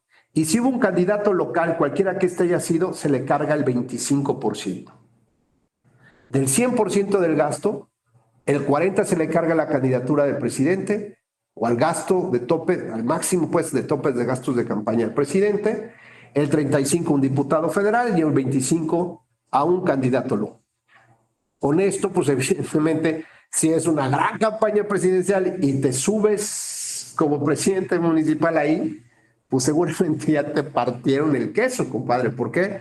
Porque de manera natural, ¿no? Pues a lo mejor es un gastito pequeñísimo para la mega campaña presidencial, pero para ti que tienes 80,000 pesos de gasto, pues seguramente ya te quemaste todo y seguramente no con el objetivo que estás buscando, ¿no? Entonces, más o menos pueden apreciar cómo la ley ya distribuye los porcentajes del prorrateo de los gastos.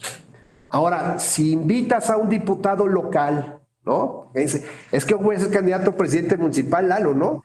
E invitas a Andrés, que es candidato a diputado federal, se van 50-50, compadre. Y evidentemente el gasto de diputado federal es acá y el de presidente municipal es acá. Entonces, tienen que tener mucho cuidado en ver a quienes benefician con la publicidad, porque podría representarles un grave problema para complementar justamente o estar dentro de los parámetros naturales.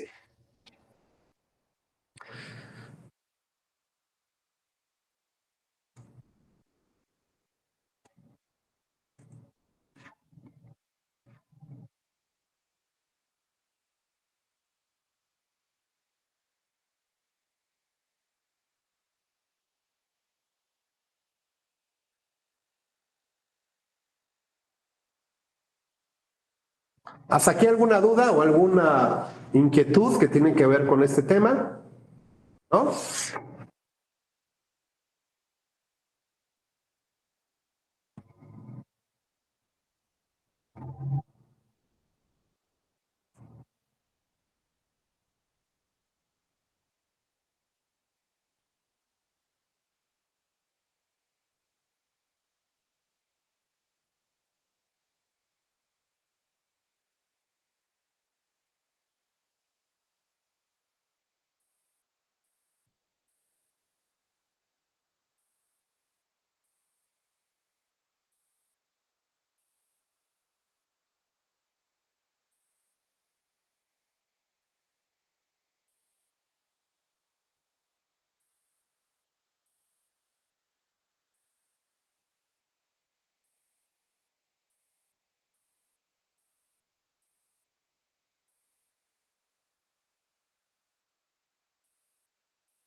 Bueno, puedo entrar a la página del Instituto Federal Electoral para consultar cómo va el proceso de fiscalización, ¿no?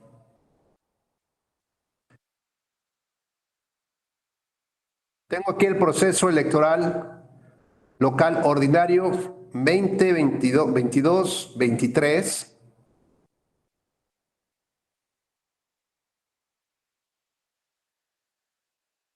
Vamos a ver qué nos arroja. Detalle por contendientes.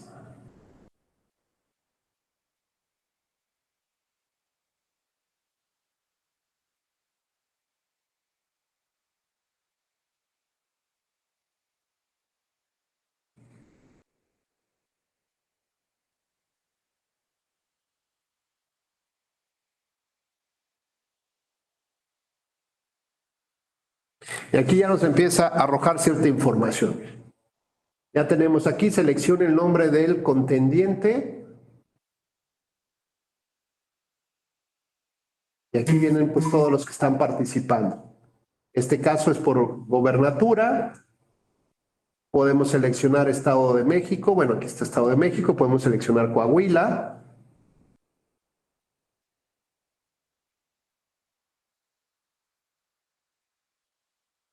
Vemos que va con el verde. Lleva 41 operaciones. Ha reportado hasta ahorita como ingresos 1,315 millones de pesos, que coincide justamente con lo que ha gastado hasta ahorita. El balance que le queda en la chequera es cero. Ha presentado 138 movimientos de compra de servicios, de pago de servicios, compra de bienes, todo lo que pueda hacer de publicidad. En 98 eventos no ha hecho ningún aviso de que va a contratar algo, que ahí hay un defecto.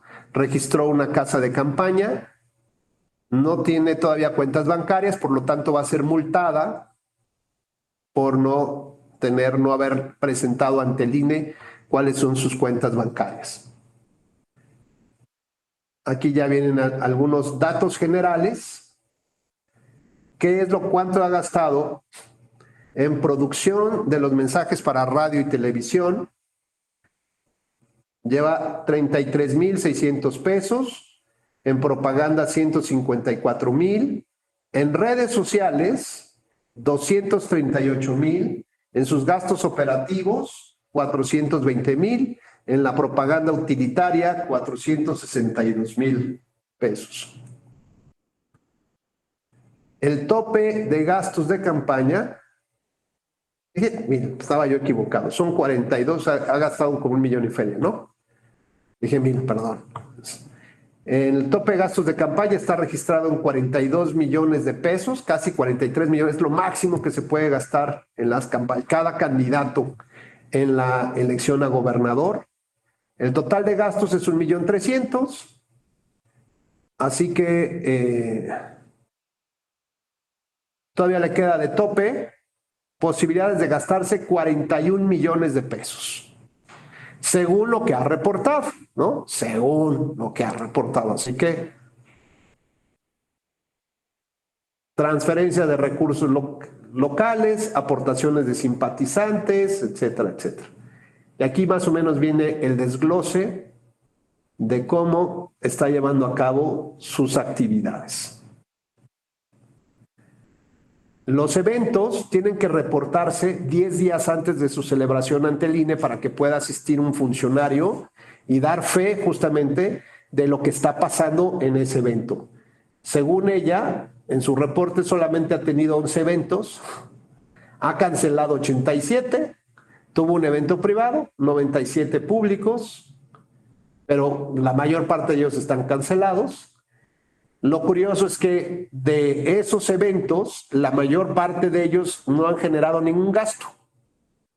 Dice, no oneroso, no he gastado nada. ¿Por qué? Pues porque he caminado y la verdad es que a veces así pasa. Yo puedo irme grabando con mi celular, ¿no? Estoy ahorita en la clase con mis amigos y tal. ¿Y esto tiene un costo de egreso? No.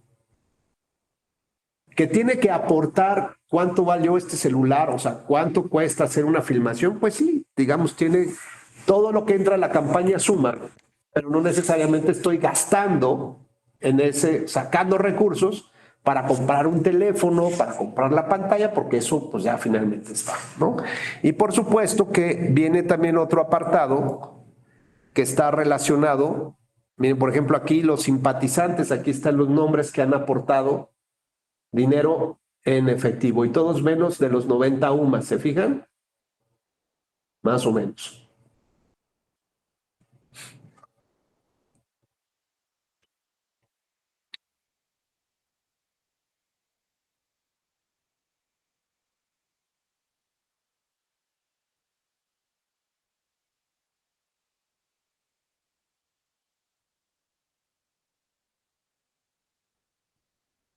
Ahora, si se fijan, acá tengo descarga de los informes.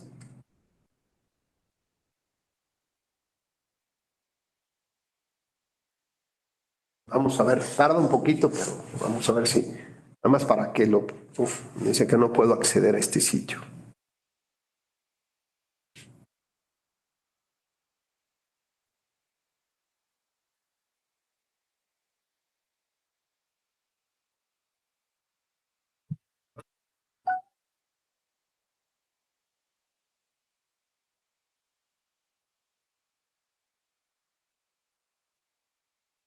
Bueno, aquí ya puedo yo precisar para qué tipo de campaña fue, si fue en el 21-22, 22-23, el estado, para qué cargo, para qué municipio, y aquí ya se desarrollarían justamente, por ejemplo, aquí el primero que me aparece es Movimiento Ciudadano, gobernador estatal, y viene el nombre. Vamos a ver qué me arroja por acá.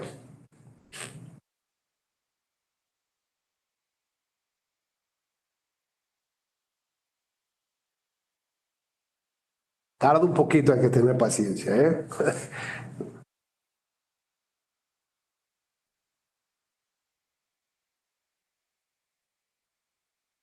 Bueno, pues miren, aquí lo que podemos ver es resultado de la consulta, nombre del precandidato, cargo gobernador estatal, Movimiento Ciudadano, y aquí ya viene el informe, normal operaciones, por ejemplo, la lista de informes presentados.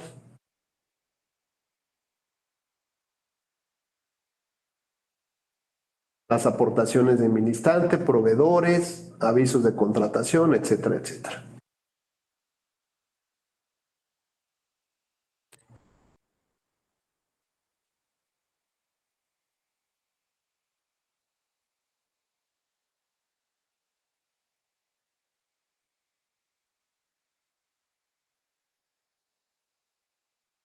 Ya descargó el informe y esto es lo que arroja el sistema.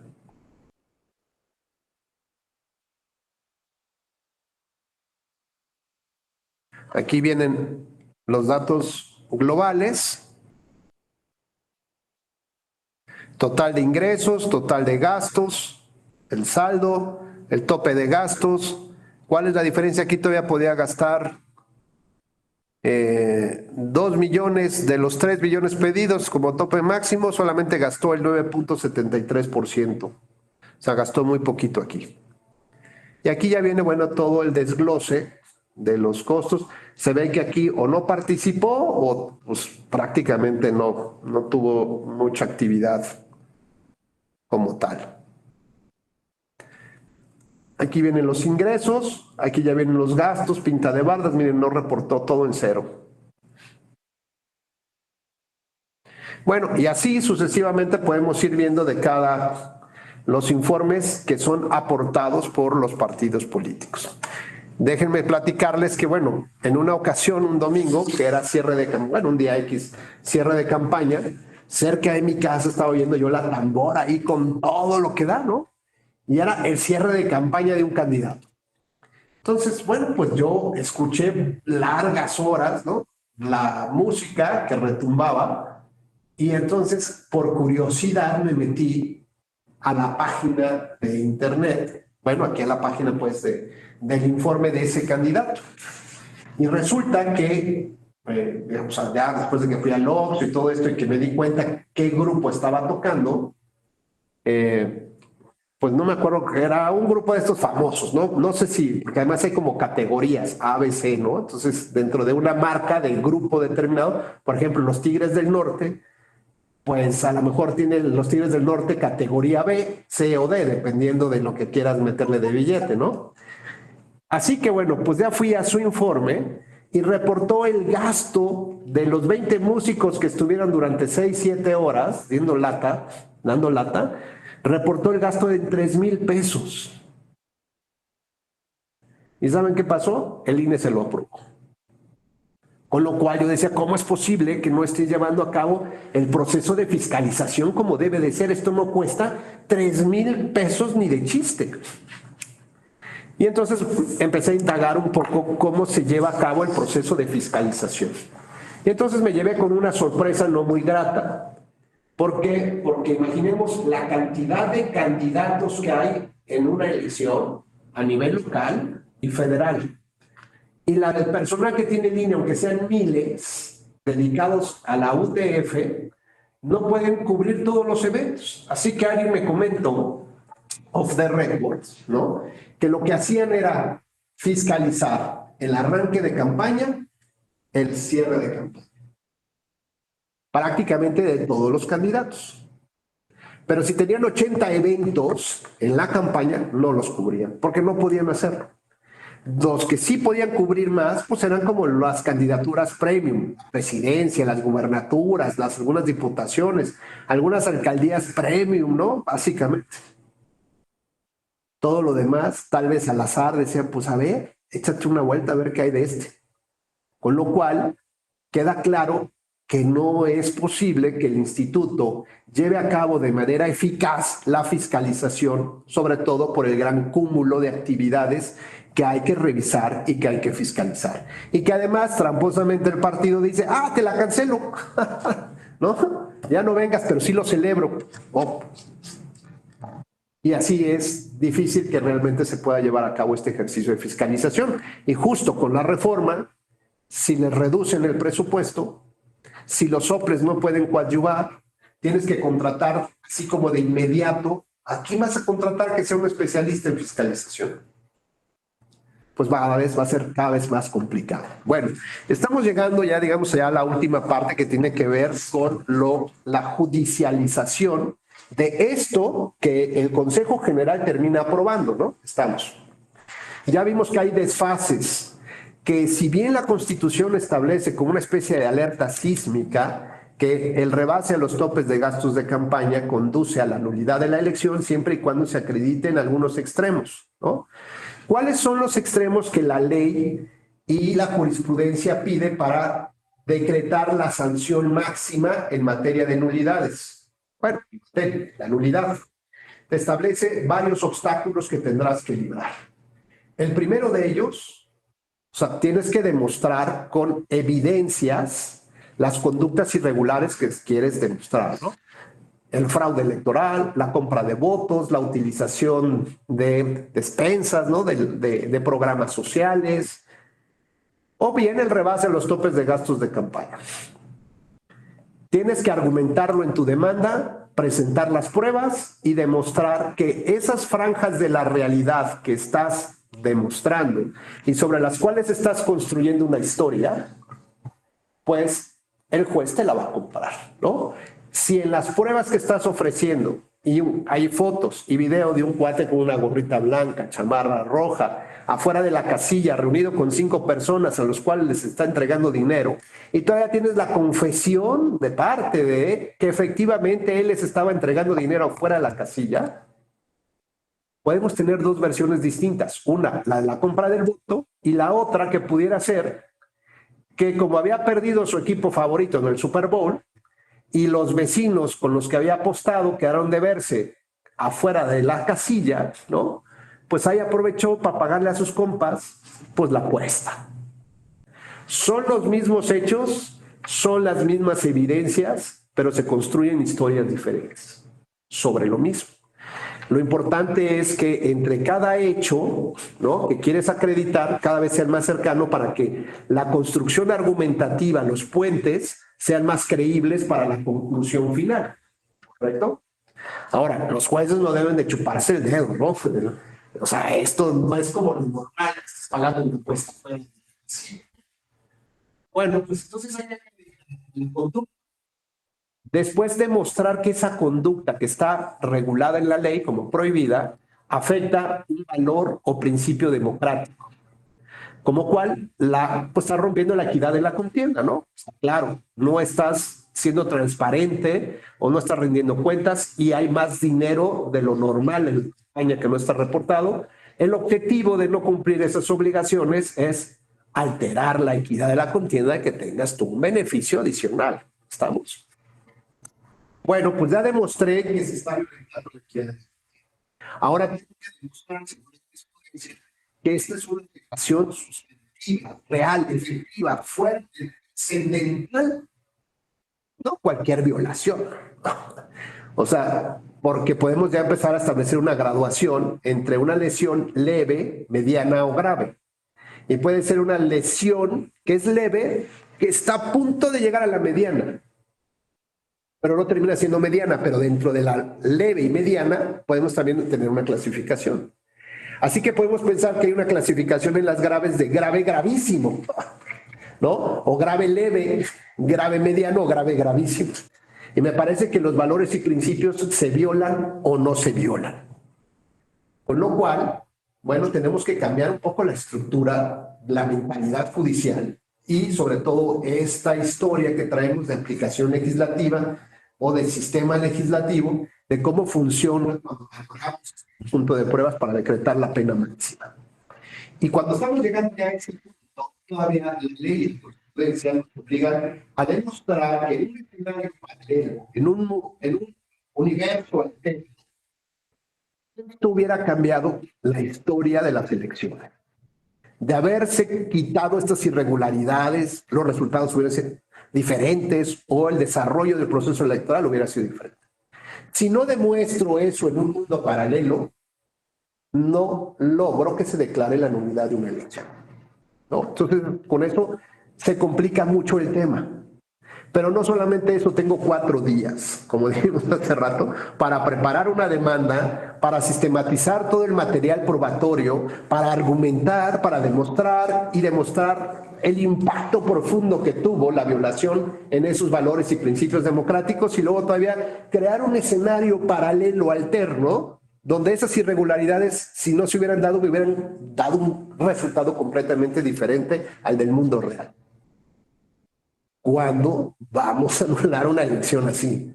Nunca.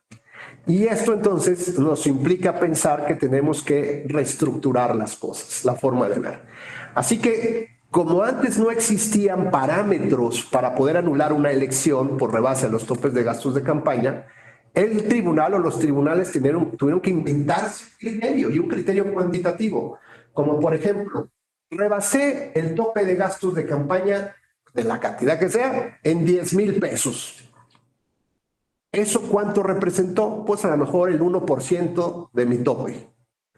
Bueno, ¿y cuál fue la diferencia de votos entre el primer y el segundo lugar? Fueron 300 votos. Entonces tenía que hacer yo una operación aritmética para saber cuánto cuesta el voto, ¿no? Y con esos 10,000 pesos, en un mundo paralelo alterno, ver qué hubiera pasado si no se hubieran dado esos 10,000 pesos, si no hubiera yo invertido 10,000 pesos en el costo del voto. La verdad que era una cosa, o sea, así de miedo tratar de crear matemáticamente un impacto en ese mundo paralelo. Pero ni modo, así empezó el tribunal, como tratando de echar mano para saber como de manera objetiva qué tanto esta violación al rebase a los topes de gastos de campaña realmente era una afectación profunda a estos principios internos, ¿no?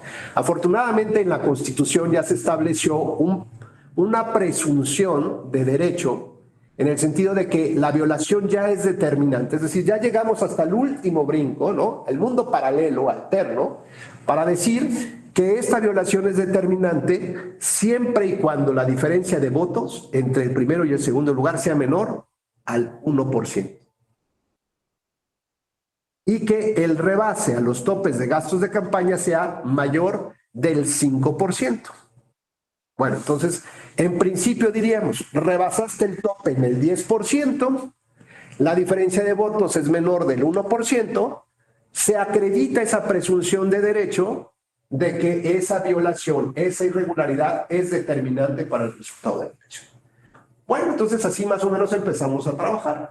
El asunto es que siempre hay variaciones de los casos. ¿Qué pasa si el rebase a los topes de gastos de campaña fue más del 5%, por ejemplo, el 10%, pero la diferencia de votos fue del 2, 3, 4, 5 o 50% de los votos? Ganó 2-1 el candidato. Ah, no, pues ya no aplico la presunción. Estoy de acuerdo. Ya esos elementos por sí mismos no me acreditan ese último elemento del universo paralelo. Sin embargo, no significa que yo como abogado litigante no tenga la creatividad suficiente para decir que ese rebase sí, digamos, afectó la contienda electoral. Pero ahora yo tengo toda la carga de probar, y ahí sí está verdaderamente complicado, cómo alteró el resultado. Con lo cual, eso significaba que la jurisprudencia del tribunal había que matizarla. La presunción de derecho casi me colocaba en el punto, casi me colocaba en el punto de que ya se tenía todo por acreditado. Pero si se alteraban estos elementos, el esfuerzo argumentativo y probatorio iba a ser muchísimo mayor para mí. Bueno, pues la jurisprudencia se matizó y dijo, sí puedo anular una elección, aunque el rebase a los topes de gastos de campaña sea menor del 5% o aunque la diferencia de votos sea diferente al 1%, más del 1%. Entonces, aquí tiene que ver con la creatividad probatoria y argumentativa en el expediente. Más complicado, sí, y en 4 días, muchísimo más. Sin embargo, llegamos al punto en donde se quiso demostrar si la irregularidad realmente era violatoria del principio de equidad en la contienda. Por ejemplo, supongamos que el candidato Noel gentilmente prestó su rancho como casa de campaña, ¿no? Y tenía unas mantas, casa de campaña, ¿no? Casa de campaña de Lalo Hernández. Y tiene el nombre como candidato. Lalo Hernández, ¿no? Ahí está. ¿Cuánto costó, cuánto sumó a la campaña la casa de campaña? Pues nada, porque me la prestaron. No pagamos por ella. Ok. Una cosa es que no hayas gastado, pero otra cosa es que lo que entró a la campaña suma. Así que tenemos que tener un criterio de evaluación. ¿Cuánto costaría rentar el rancho de Noel por 60 días? Y entonces eso lo tengo que sumar a mis ingresos. Fue una aportación en especie de Noel, que tiene que haber un contrato de préstamo de uso, de renta, y con esa evaluación. Y resulta que rebasé el tope en el 20%, porque es un rancho totototote, ¿no? Y ahora el tribunal se enfrenta a este problema. Ese gasto de la casa de campaña ¿realmente alteró la contienda electoral? Real y efectivamente alteró la voluntad de los ciudadanos porque vean la casotototota de Noel. Con eso dijeron, no, pues sí, tengo que cambiar mi voto, ¿no? Influyó ese gasto en la contienda electoral y el tribunal dijo, obvio, ¿no? Oye, pero te estoy demostrando que es más del 5% y la diferencia de votos es menor del 1%. Ahí está lo que la ley, la Constitución me pide. Y el tribunal toma la determinación de decir, la nulidad no es automática. Esa es una presunción de derecho, pero ahora esa presunción se puede destruir. ¿En función de qué? Pues en función de determinar si este gasto realmente afectó la equidad en la contienda. Y entonces ya nos metemos en un problema mucho mayor. ¿Qué gastos realmente sí pueden afectar una contienda? ¿Las banderas? ¿La música? ¿Un video? Pues van a decir no. Es muy difícil probar que un video haya cambiado el resultado de una elección, ¿no? Los videos en TikTok cambiaron el resultado de la elección. ¿Cómo acredito eso que haya tenido un impacto en la psique de las personas que además ni siquiera tienen nombre, tienen un apodo, ¿no? El Jonas Joplin 3.0, ¿quién es ese? ¿Quién sabe? ¿Dónde vive? No sé. Ese votó, ¿quién sabe? Vean entonces la complejidad en el sistema de valoración probatoria que tiene un tribunal y que tienen los partidos o los candidatos o los litigantes para probar estos hechos. ¿Cuáles serían los retos que tendríamos que enfrentar, ¿no? A partir de esta reforma o a partir de este conjunto de reflexiones más allá de las leyes? Pues que tenemos que ver qué es lo que está en juego, ¿no? Y lo que está en juego es el sueño del estilo de vida que todos legítimamente aspiramos. Y que por qué razón, aunque pueden criticar que esté en la Constitución y que no debería estar ahí esta causa de nulidad, ¿por qué está en la Constitución? ¿Qué mensaje subliminal nos quieren decir? Con Pemex Gate, con amigos de Fox, con las tarjetas del Verde, con el fideicomiso de Morena. Que con el dinero sucio que no estoy reportando, quiero ganar votos. Porque si gano votos, lo que voy a ganar probablemente, o sea, si tengo un mayor cúmulo de electores, puedo tal vez cambiarlo a votos y con ello probablemente podría yo cambiarlo a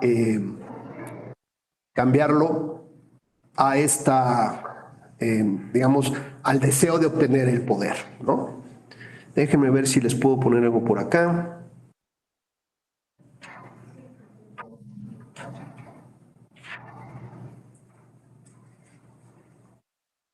Denme una chancecita. Déjenme ver dónde estará.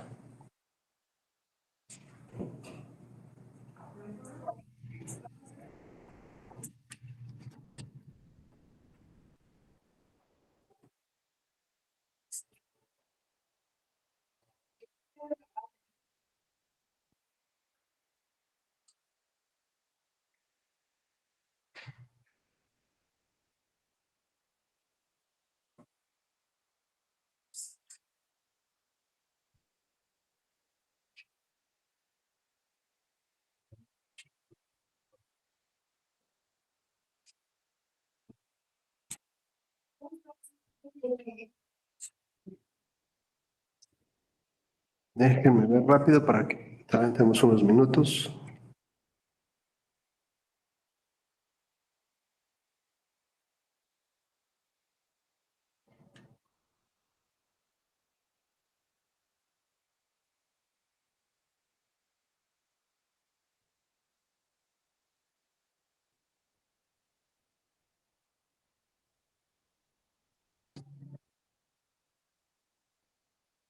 Un minutito más, denme una chance. A ver, es que ya no lo tenía yo pensado ponérselos, pero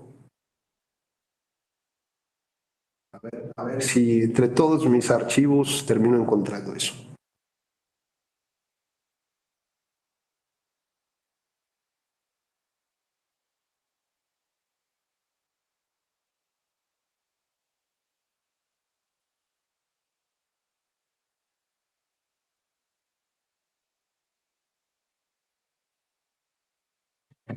Ahí no, vamos a ver.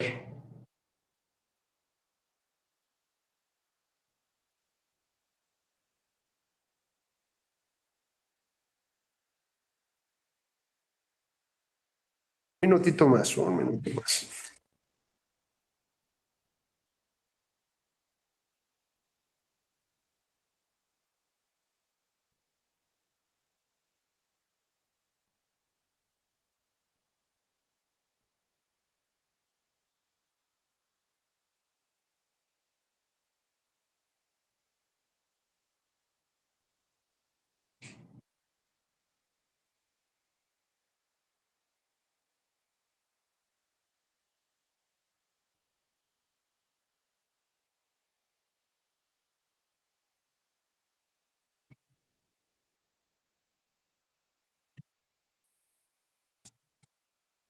Ya lo encontré. Voy a tratar de subir.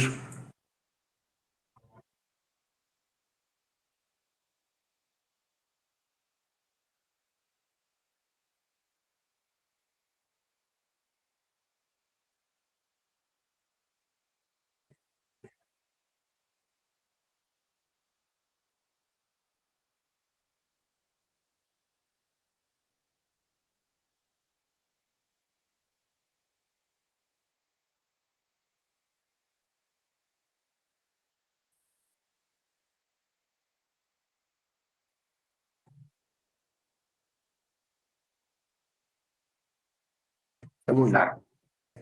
Ya sé cómo mejor.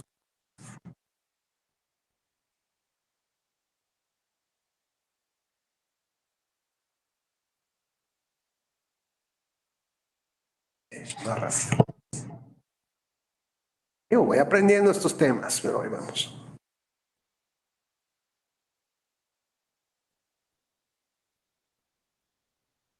Ahora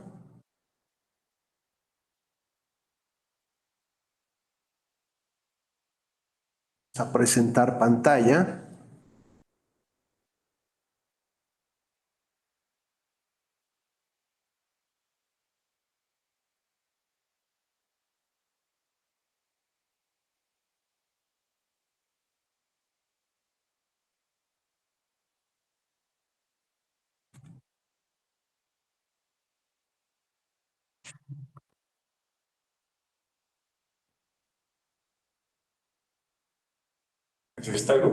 No, ya es que estoy tratando de subir un video, pero ya lo encontré. Ahora déjame ver si aquí está, es este. Ahí está. A ver si se escucha, ¿eh? Smeagol promised. Said the first thought. Yes, yes, my precious. Came the answer. We promised to save our precious, not to let him have it. Never. But it's going to him, yes. Nearer every step. What's the Hobbit going to do with it, we wonders? Yes, we wonders. I don't know. I can't help it. Master's got it. Smeagol promised to help the Master. Yes. Yes, to help the Master of the precious. But if we was Master, then we could help ourselves. Yes, and still keep promises.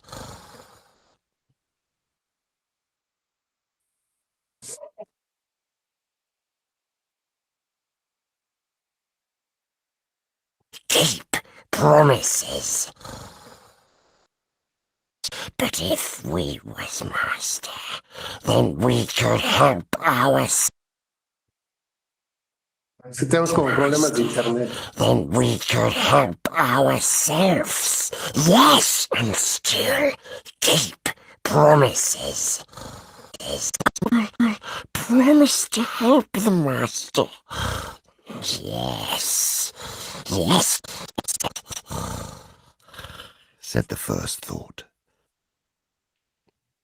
But Smeagol said it would be very, very good.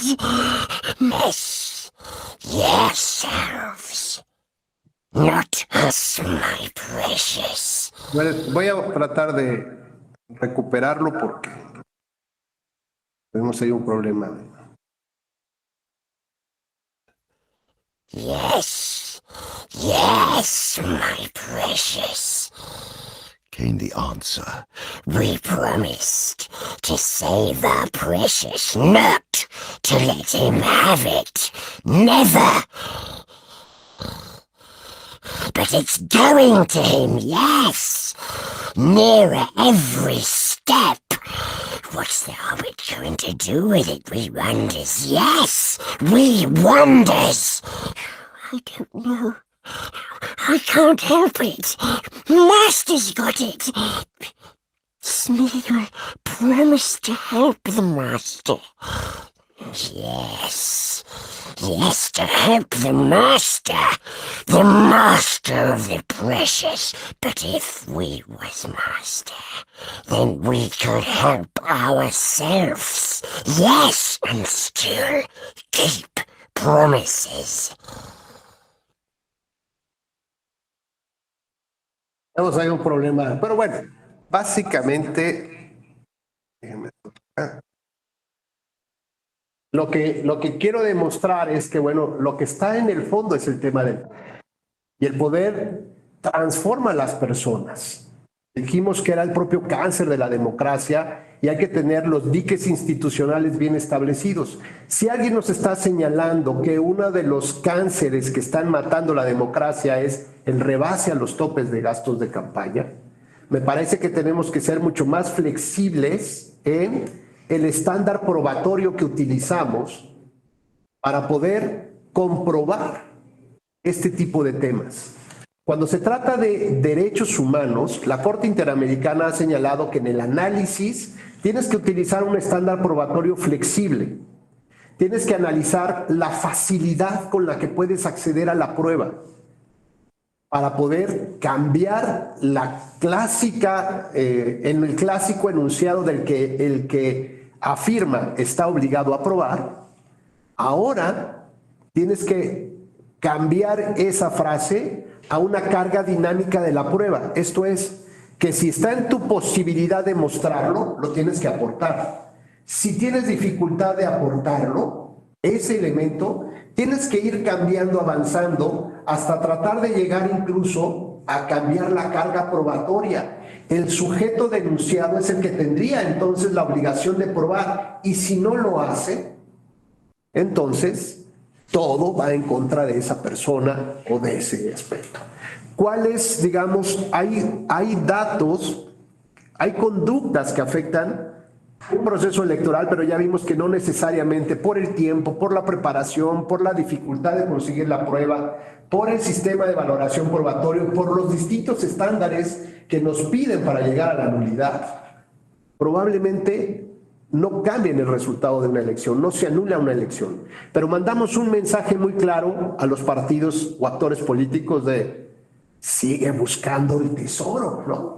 Sigue buscando el poder. ¿Cómo? Violando la ley. Total, el tribunal tiene varios obstáculos para que te anulen la elección.